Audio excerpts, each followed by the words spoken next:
I don't know if I could actually stop eating that. Is there a lab test that we can do that would tell us that that's actually the problem?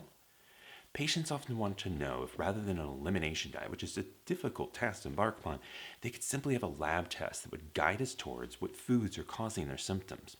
And in this video, we'll discuss when that is possible, but also why it often leads us astray.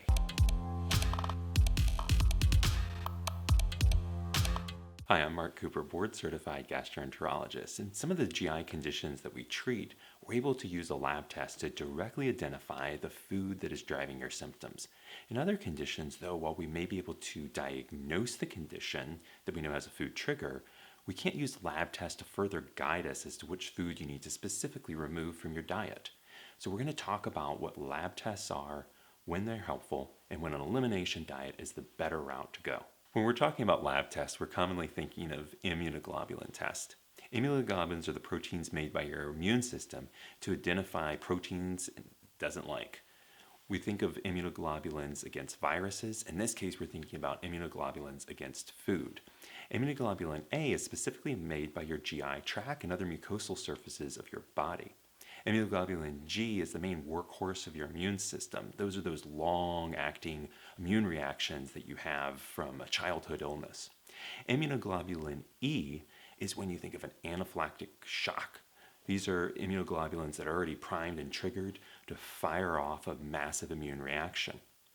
When we're testing for IgA and IgG as GI doctors, we're usually thinking of identifying gluten allergies, proteins that the immune system has identified that it does not like related to wheat and other grains. These are quite accurate tests, and so we use these regularly when we're dealing with a patient that has symptoms of gas and bloat and diarrhea.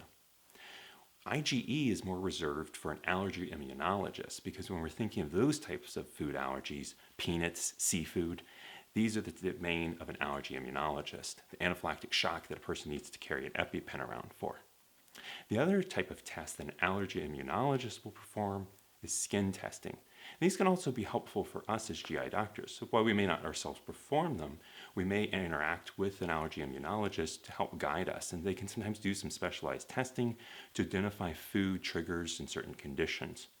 Or they might be able to use that to help you identify a seasonal allergy that might be making some of your other GI conditions flare. So those are the lab tests that we can use. Wouldn't it be great if we could have the same accuracy of the celiac test for all food allergies? Unfortunately, it doesn't work that way. Dairy allergies are really difficult to identify with a lab test. They create a lot of what's called false positive and a false negative. False positive occurs when we tell you, oh my gosh, you've got a food allergy to dairy, when in fact you don't. So then you embark upon getting dairy out of your diet, and yet you have no improvement in your symptoms because dairy is actually not what's driving the problem. False negative occurs when we tell you, oh, good news, you don't have a dairy allergy. It must be something else. When in fact, all along, dairy is what you need to get out of your diet in order to get some relief. So that's when an elimination diet becomes a more effective way to get to the bottom of what's causing your problems. Elimination diets are usually recommended based on a diagnosis that we make through other clinical means. Think of eosinophilic esophagitis that we discussed in other videos. We embark upon an endoscopy when a patient has stereotypical symptoms of eosinophilic esophagitis. We make the diagnosis with a biopsy and a high eosinophil count in the esophagus tissue. Now that we know that, wouldn't it be wonderful if we could just test labs and tell you what food is driving that eosinophilic esophagitis? Fortunately, it doesn't. Dairy is actually a very common cause of eosinophilic esophagitis, as well as a host of other foods that we'll discuss in another video.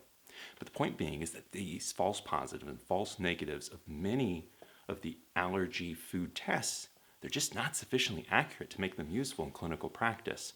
It's why the celiac test has really become a gold standard as a first step, though ultimately we also need to perform an endoscopy to look for the damage to the small bowel. It remains that eosinophilic esophagitis, certain fruit allergies, concepts of meat allergies, all of these actually need to be guided more through an elimination diet process. And so we're going to discuss that more in a future video. I hope that you found this information helpful. It's not intended to be diagnostic. If you have questions, please take them to your healthcare provider, but also leave comments below. If you found it helpful, please subscribe to the channel so you continue to embark upon learning about these food allergies with us. Thank you for your time and be safe.